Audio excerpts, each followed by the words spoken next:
No one would have believed that in the last years of the 19th century, that human affairs were being watched from the timeless worlds of space.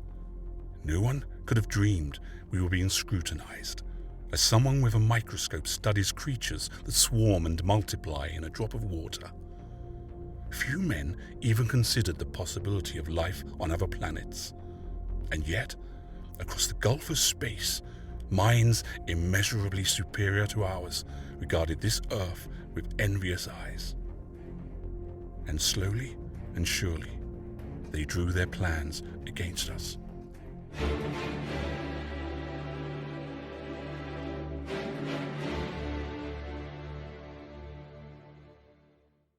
Well, this is one of the happiest nights of my life.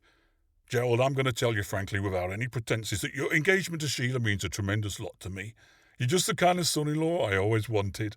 Your father and I have been friendly rivals in business for some time now, though Crofts Limited are both older and bigger than Burling and Company, and now you've brought us together. And perhaps we may look forward to a time when Crofts and Burlings are no longer competing, but are working together for lower costs and higher prices. What I did want to say was that Sheila's a lucky girl, and I think you're a pretty fortunate young man too, Gerald. So here's wishing the pair of you the very best that life can bring. Gerald and Sheila, I'm delighted about this engagement, and I hope it won't be too long before you're married. And when you marry, you'll be marrying at a very good time. Yes, a very good time, and soon it'll be an even better time. We employers are at last coming together to see that our interests and the interests of capital are properly protected, and we're in for a time of steadily increasing prosperity. You'll hear some people say that war is inevitable, and to that I say fiddlesticks. Nobody wants war, except some half-civilized folks in the Balkans. Now, you three young people, just listen to this and remember what I'm telling you now. In 30 or 40 years' time, let's say in 1940 or 45, you may be giving a party like this. Your son or daughter might be getting engaged, and I tell you, by that time, you'll be living in a world that'll have forgotten all these capital versus labour agitations and all these silly little war scares.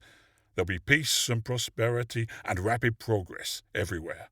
Oh, except, of course, in Russia, which will always be behindhand, naturally. The sinking of the Titanic was one of the biggest disasters in maritime history, capturing the imagination of the world for generations and inspiring numerous films, including one that was made on the orders of Adolf Hitler. What was the thinking behind this decision? Was this a new kind of battle? One fought not with guns, but with film cameras?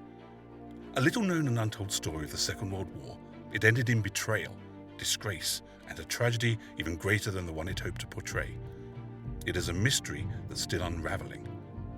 And now, using recently discovered footage, hidden archives, and a secret diary, we piece together the extraordinary story of the Nazi Titanic. The year is 1940.